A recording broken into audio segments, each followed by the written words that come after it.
The Third Battle of San Juan began on 28 June 1898 when an American auxiliary cruiser intercepted a Spanish blockade runner. A Spanish squadron attempted to rescue the blockade runner and succeeded in taking off supplies and her crew, but failed to save the ship, which the American warship engaged and forced to run aground. Prelude: Puerto Rico had been under attack by U.S. Navy forces under the command of Rear Admiral William T. Sampson since just before the bombardment of San Juan early on in the war. The only Spanish effort to break the blockading forces had failed on the 22nd of June, and instead of actively engaging the Americans, the Spanish forces were bottled up in harbor at the capital of San Juan. Blockade runners had on occasion slipped through the San Juan blockade, but were often driven away or captured before ever nearing the harbor. The SS Antonio Lopez was a transport-turned-blockade runner that had been disarmed and fitted out at Cadiz, Spain, and set sail on June 16 for San Juan with a large supply of cargo, food, and 12 modern artillery pieces to bolster the defense of San Juan. On the 28th of June, she was met by the American auxiliary cruiser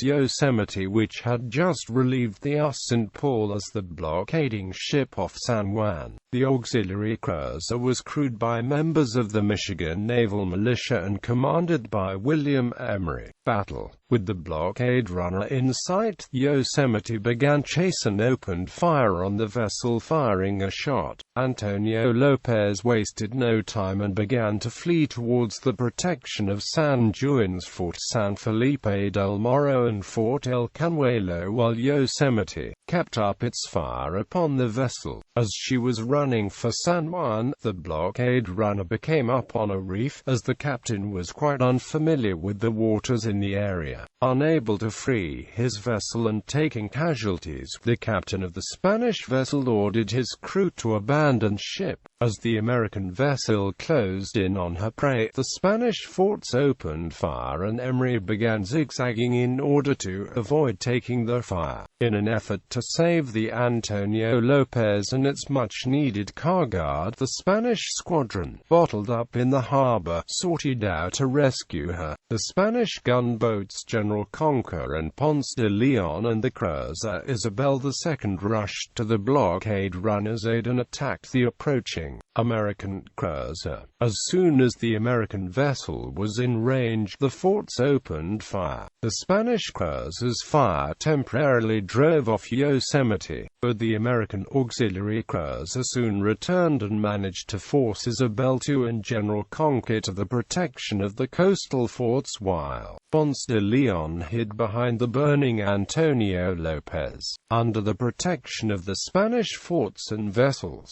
the blockade runner was unapproachable by Yosemite, and with the Spanish transport on fire and effectively neutralized, she moved back to her blockading position. Yosemite had done her job effectively though, and Antonio Lopez was stranded on the reefs and could not be dislodged, despite strenuous Spanish efforts to do so. Aftermath. With a renewed attack by Yosemite looming, the Spanish under the command of Captain Ramon Achacarmano were quick to remove as much of the stranded ship's cargo as possible. Their desperate efforts proved fruitful in that they were able to salvage nearly the entire cargo from the hulk. They left behind only some minor articles and one cannon that had fallen overboard during salvage operation. On the 15th of July, New Orleans arrived to relieve Yosemite, and the next day it quickly polished off Antonio Lopez by firing 20 incendiary shells into the vessel, sinking it. Though Antonio Lopez had been sunk, she had successfully delivered her cargo, ensuring that any American assault on San Juan would be met with stronger resistance. Today, the wreck of the SS Antonio Lopez is a National Historic Landmark and a public dive site.